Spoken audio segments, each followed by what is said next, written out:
Hi Aries, welcome. This is your reading. Be open-minded po, hindi po halos lahat makaresonate. Kaya piliin nyo na lamang. And thank you nga po pala sa mga nag-subscribe, lalo na sa mga bumabalik. Marami pong salamat. Give me the message for Aries. Ano yung mensahe sa'yo?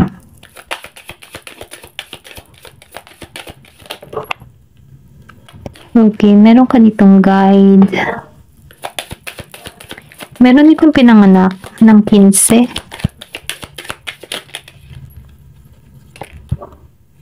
Meron ditong pre-message. Meron ditong duality. So, nafe-feel ko dito, no? Meron ditong parating na mensahe sa'yo. Pareho pa rin kayo ng nararamdaman ng tao na to. Kung meron kang past person, ano, meron ditong makikipaghihingi ng tawad. Burden of Tears. So, meron ka ditong tao na gustong tumungo sa'yo, gustong humingi ng tawad sa'yo, gustong kumbaga, no, gusto nito yung kapayapaan mo dito sa clear quartz, gusto nitong humingi ng tawad. Meron ditong 35 years old, may 39, may pinanganak nung 21, 15, and 11, okay? Nafe-feel ko dito yung pagluha. Meron ditong umiyak. Pwede rin sabihin, umiyak ka sa tao na to. Kaya itong tao na ito, nafe-feel ko, may Aries dito kung makikita mo. Excuse me. Andito pa rin yung emotion. Ito na nakikita ko. Ganun pa rin yung nararamdaman mo dito. Pero ganun pa man, pareho kayong nararamdaman, pero nagiging kayong, yung kumaga, pareho kayong nararamdaman dito, pero nagmamatigasan kayo, okay?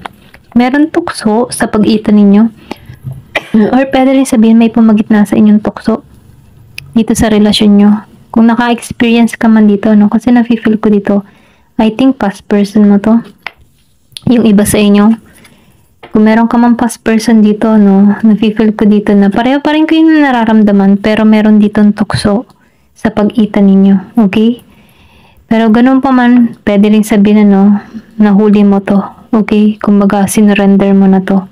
So ngayon, ikaw, nagiging kang malaya sa iyong sitwasyon, sinusunod mo yung guidance mo, yung inner guidance mo.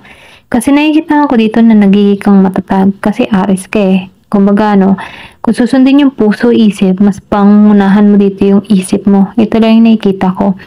Pero ganun pa man, kasi nakikita ko dito yung pagluha mo. Meron ditong umiyak sa sitwasyon.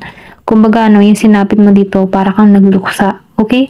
Pero ganun pa man, nafe-feel ko dito yung may mensahe. Pwede rin sabihin tumungo to sa'yo.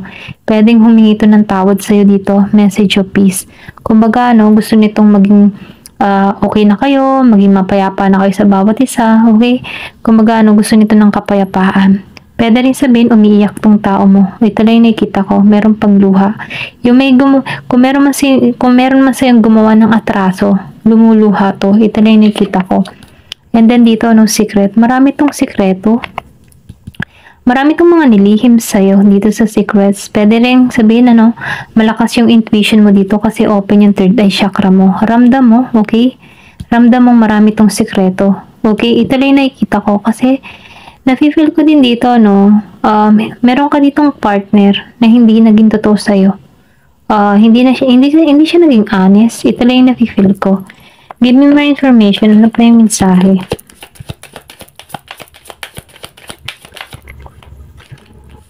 Meron dito submission. So, nafe-feel ko dito, mas nagtiwala ka dito sa taas.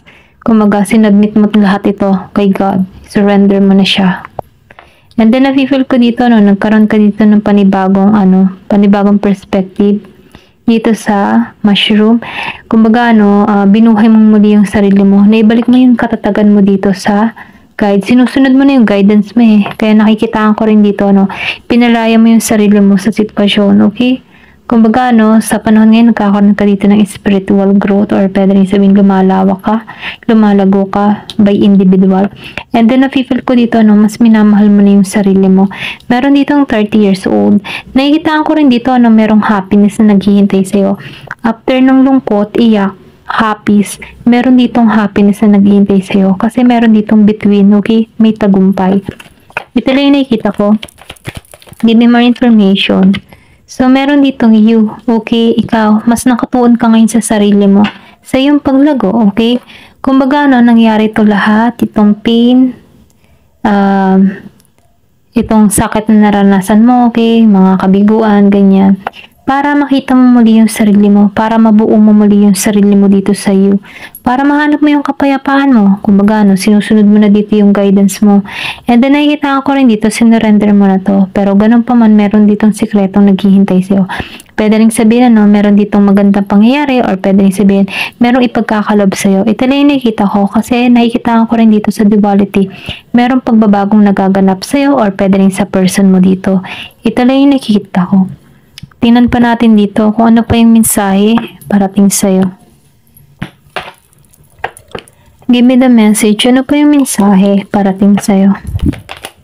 So, lumabas to, pineapple, reconciliation. So, meron dito makikipagkita sa'yo. I think ito na yung right time para sa inyong dalawa dito. Ito lang yung nakikita ko. Sekreto pa ito. So, ikaw, mas nakatuon ka dito sa iyong sarili. So, nakikita ko dito na attract mo pa rin itong tao na to patungo sa'yo. Ayan. Give me the message.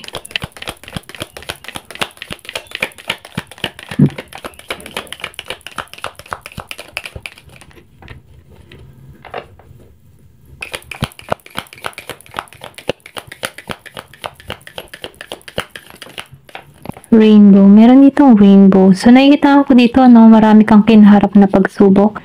So, kumbaga, sobrang hirap na pagsubok ang kinaharap, pero hindi ka nawalan ng pag-asa. So, sinasabihan ka dito, tapos na to, okay? Meron ditong maitim na lalaki, okay? Pwedeng kadiling mo tong taong ito. Maitim na lalaki siya, maitim ang buhok niya. Nafe-feel ko dito kasi may reconciliation. Inaayos mo yung sarili mo dito, kaya ma-attract mo to. Gusto nito ng kapayapaan sa'yo. So, nakikita ko dito, partner mo to, okay, duality. Pareho kayo ng nararamdaman. Para may pagka-twin flame ang energy dito. Ito lang yung nakikita ko. Give me more information. Ano pa yung mensahe? Meron ditong Year of the Snake.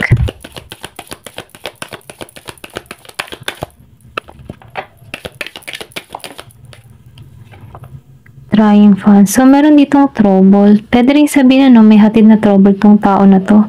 Ito lang nakikita ko. Kumbaga, meron ditong accusation. Pwede mapagbintangan ka nito. Or pwede rin sabihin, meron ditong gumulo sa connection nyo. Kasi meron ako nakikita ditong ahas. Ayan. Give me more information. Ano pa yung mensahe? Or pwede rin sabihin, hatid lang ng tao na ito yung gulo sa buhay mo.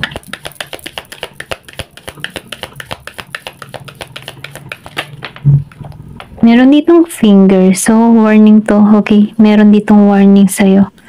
So, mag-ingat ka. Malapit nang dumating tong problemang ito. So, pinibigyan ka ditong babala, Magi ka ditong maingat sa desisyon na gagawin mo. Ito lang yung mensahe. Meron ditong 30 years old, 32, 35, 39. Then, meron ditong axe. So, nakikita ko dito, meron din tao dito na kumikilos sa'yo. Yung iba sa inyo, maybe meron ditong spiritual attack, or pwede rin sabihin, meron ka ditong taong galit sa'yo na gumagawa ng hindi maganda. Kumbaga, forces working eh. So, nafe-feel ko dito yung spiritual attack. Okay? Kung nakakaramdam ka man ng kakaiba, nananakit ang ulo mo, or kung ano nung paman na hindi mo maipaliwanag, meron ditong tao na kumikilos sa'yo. Okay? Galito sa'yo. Meron ditong dark woman. So, maitim tong babae. Ito lang yung nakikita ko. Meron ditong maitim na babae. Maitim ang buhok. Okay? Galit siya sa'yo. Okay? Ito lang yung nafe-feel ko. May pagkasingkit. Okay? Kung makikita mo naman yung babae, napakaseryoso. Pwede rin sabihin, itong person mo, marami siyang kadiling. Hindi pa siya tatapos sa kanyang person dito, pero tutungo to sa'yo. So, mag-ingat ka na lamang dito kasi nakikita ko dito yung warning. Ayan. Give me more information. So, November. Meron ditong magaganap ngayong November. Okay? Give me more information. Fox. So, meron ditong fox. Mag-ingat ka. Meron ditong sneaky energy. Nafe-feel ko, kung yung person mo, meron ditong ex, maliban sa'yo, nakamasid pa rin tong tao na to. Okay? Kung ito ay may asawa, okay? Kung meron tong past person din, bago dumating ka sa buhay nito, nakamasid pa rin to. Kasi itong taong ito, hindi pa rin ito pinapakawalan tong person mo. Andun pa rin yung pagmamasid nito. Okay? Kumbaga may addiction. Give me more information. So, sunrise. Huwag ka mag-alala.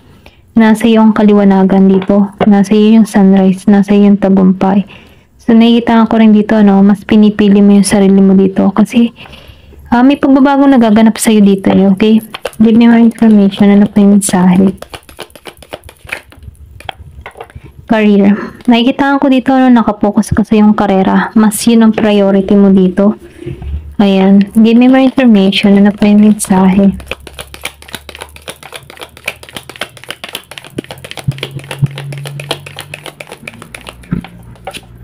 So, pig. Beware of greed. So, nakikita ko dito, pwede rin sabihin, meron ka ditong kadiling na sobrang greedy. Okay? So, pinag-iingat ka dito. Ayan. Give me more information. Ano pa yung mensahe? Give me more information.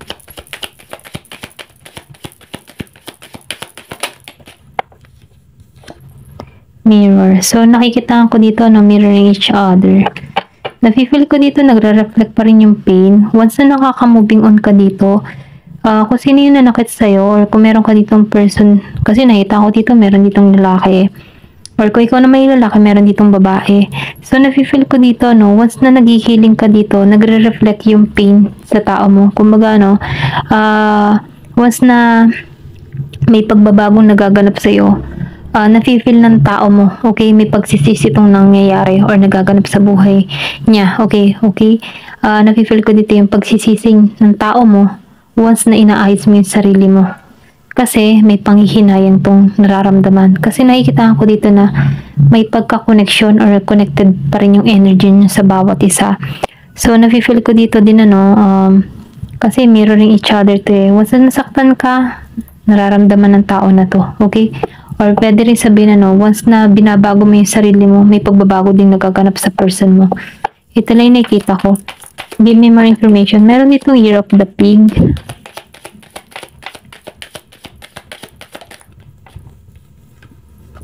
So, talking, So, nafe-feel ko dito,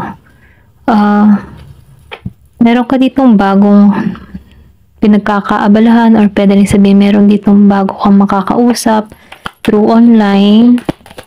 And then, nakikita ko rin dito na may pagtawag, may pag-email sa'yo. Meron tatawag sa'yo. Meron ditong card. So, hawak mo yung card. Ikaw may hawak. Kumbaga, nasa iyo yung desisyon. Nasa sa'yo ang desisyon ko anong gagawin mo para rito. Kasi nafe-feel ko dito, na nagiging kang matalino, nagiging kang strategy, kumbaga, nasa yung pamaraan kung tatanggapin mo pa itong tao na to sa buhay mo. Date. So, nakikita ko rin dito, meron ditong gustong makipag-date sa'yo. Okay, meron ditong gustong makilala ka. Okay, something na nafe-feel ko dito yung something new. Ayan, someone new. Ayan. Meron ditong someone new na gusto kang makilala, makausap. Okay, ito lang yung nakikita ko. Ayan, hanggang dito na lamang po. Thank you for watching. Love and peace.